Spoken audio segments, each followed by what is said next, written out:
Halo adik-adik, apa kabarnya? Semoga adik-adik semua berada dalam keadaan sehat ya. Nah, tahun ajaran baru aja dimulai nih. Di sini saya berharap saya bisa membantu adik-adik dalam belajar biologi. Nah, oh ya, selamat datang di dunia putih abu-abu ya adik-adik. Semoga adik-adik juga menyenangi nih pelajaran biologi. Nah, sekarang kita langsung saja materi kali ini kita akan membahas mengenai ruang lingkup biologi. Nah, ruang lingkup biologi apa aja sih yang akan kita pelajari dalam ruang lingkup biologi? Nah, kita lihat ya adik-adik. Di sana kita akan belajar mengenai yang pertama objek kajian biologi. Jadi, apa aja sih objek biologi? Kemudian kita juga belajar mengenai tingkatan organisasi kehidupan. Dan yang ketiga, di sini kita juga akan membahas tema atau ragam persoalan biologi. Nah, objek biologi, tingkatan organisasi, dan tema persoalan biologi ini sebenarnya sesuai dengan apa yang dikeluarkan oleh BSCS ya adik-adik. Kita lihat di sini, mungkin adik-adik udah pernah mendengar ada yang disebut dengan kubus biologi. Nah, kita lihat bersama ya. Kubus biologi di sini kita perbesar dulu. Ups. Nah, ini dia tadi, ada kecilin sedikit lagi. Besar sedikit. Nah, di sini tadi ada objek biologi, kemudian tingkatan organisasi, dan ini ragam persoalan. Kita bahas dulu. Yang pertama adalah objek biologi ya. Adik-adik, ini objek biologi. Kita tahu bahwa biologi tersusun dari dua kata, bios dan logos. Nah, bios ini artinya makhluk hidup, sementara logos artinya ilmu. Sehingga biologi ini adalah ilmu yang mempelajari tentang makhluk hidup dan kehidupan. Berarti segala sesuatu yang terkait dengan makhluk hidup itu akan dibahas dalam biologi. Nah, objek biologi sendiri pada awalnya hanya ada hewan dan tumbuhannya sebagai objek biologi adik-adik. Saat itu kan memang tingkat keilmuan belum terlalu berkembang ya. Kemudian akhirnya muncul kingdom ketiga, di sini Protista, di mana ilmu pengetahuan sudah semakin berkembang. Akhirnya muncul kingdom berikutnya, fungi, eubakteri. Nah, sebenarnya sebentar ya. Ini menurut R.H. Whitaker.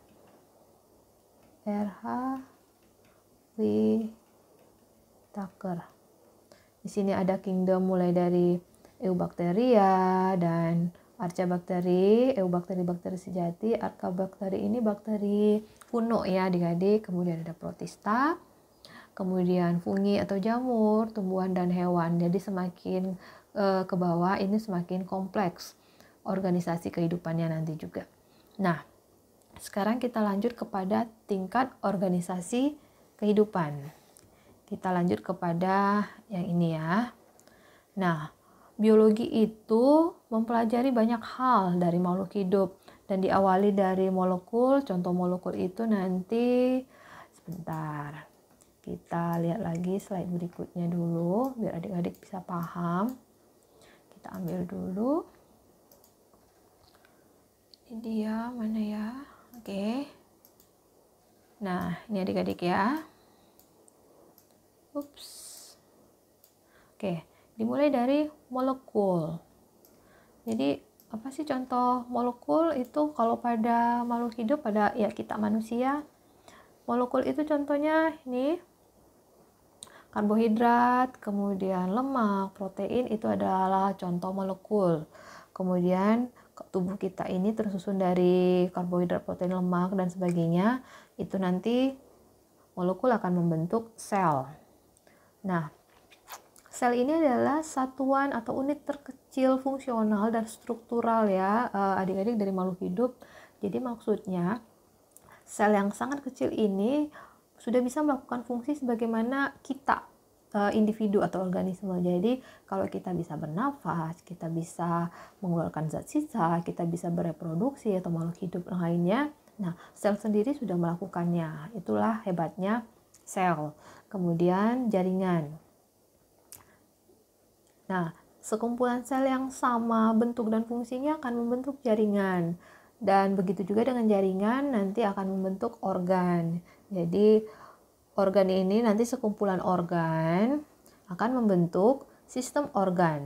Nah, contohnya apa? Misalnya di sana organ pencernaan, ada hati, ada lambung, ada berbagai macam, ini akan membentuk sistem pencernaan. Kemudian sistem organ ini berbagai macam sistem organ, sistem reproduksi, respirasi, ekskresi, dan lainnya akan membentuk tubuh kita nih, organisme atau makhluk hidup. Dan selanjutnya pada tingkatan organisasi kehidupan, sekumpulan individu sejenis atau spesies itu akan membentuk populasi. Di sini contohnya gajah. Jadi ada di sini 2 gajah. Ini adalah populasi gajah istilahnya.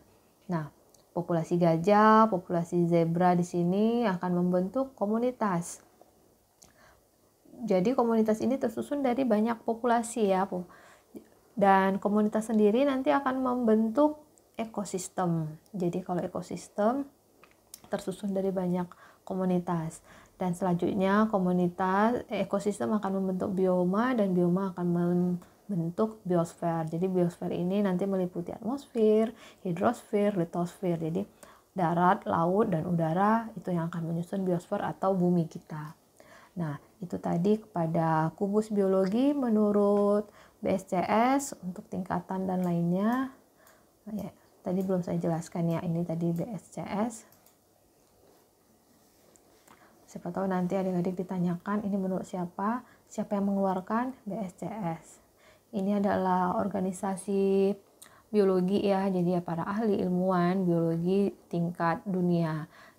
Mereka mengeluarkan hasil konferensinya, apa saja sih kurikulum atau yang dipelajari dalam biologi. Nah, ini dia tadi sudah kita bahas. Sekarang kita lanjut. Kita masih membahas tadi ruang lingkup biologi, apa aja yang dipelajari. Kecilin dulu mana tadi kelanjutan kita. Oke, nah kita lanjut nih.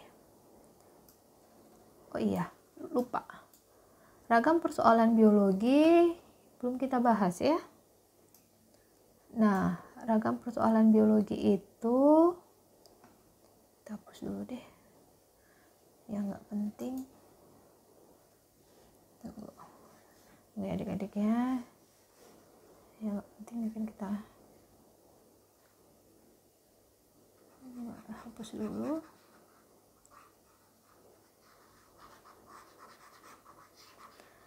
Nah, biologi itu memang mempelajari banyak sekali, dan kita lihat ragam persoalannya dimulai dari sains sebagai inquiry. Kita lihat ya. Nah, sains sebagai inquiry itu ada di sini. Inquiry itu karena dalam biologi ini banyak sekali percobaan, pengamatan, observasi, sehingga biologi sendiri merupakan hasil dari proses pengamatan banyaknya ya, percobaan seperti itu adik-adik. Jadi sains sebagai inquiry biasanya setelah mengamati muncul pertanyaan, kemudian nanti dilakukan percobaan, hipotesis, dan sebagainya. Nah, ragam persoalan lainnya juga akan dipelajari sejarah dan konsep biologi, evolusi, keanekaragaman makhluk hidup, genetika, makhluk hidup dan lingkungan, tingkah laku, struktur dan fungsi, serta regulasi atau pengaturan. Nah, kalau tingkah laku biasanya nih kita sering mengamati nih, kok semut itu sering bergerombol ya, kok kayaknya semut itu rajin dan makhluk sosial banget. Ternyata nah kita bisa mempelajarinya semua di tingkah laku makhluk hidup, nanti tingkah laku hewan atau etologi. Sementara kalau kita mau belajar mengenai berbagai proses yang terjadi dalam sistem respirasi, pernafasan, Nah, itu ada pengaturannya, sementara struktur dan fungsi ada di sini. Nah, sekarang objek biologi, ragam persoalan dan tingkat organisasi kehidupan itu semua nanti akan dipelajari lebih detail dalam cabang-cabang biologi ya adik-adik. Kita lihat. Nah, di sini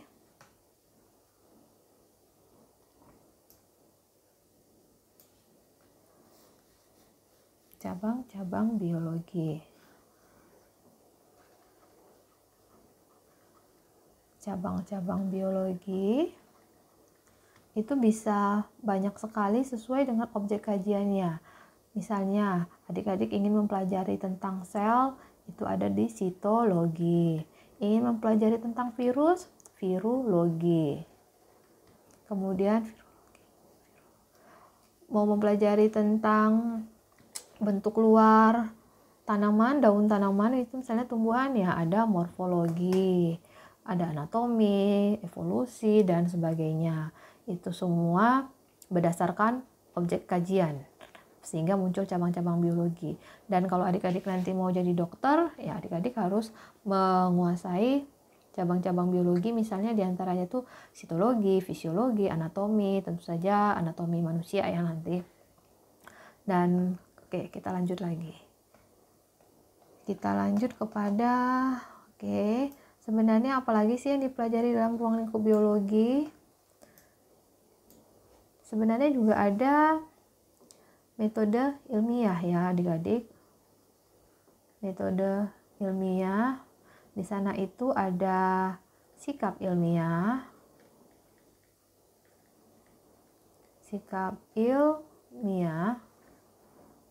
dan juga ada kerja ilmiah. Nah, tapi sikap ilmiah dan kerja ilmiah nanti akan kita bahas lebih lanjut di pertemuan selanjutnya ya adik-adik. Nah, jadi pertemuan kali ini sekian. Kalau adik-adik masih punya pertanyaan, silakan adik-adik tulis di kolom komentar. Dan saya sangat berharap materi yang kita pelajari hari ini bisa bermanfaat bagi adik-adik sekalian ya. Dan kita bertemu pada materi selanjutnya, yaitu mengenai kerja ilmiah, sikap ilmiah, dan metode ilmiah. Oke adik-adik, sampai bertemu kembali dan salam.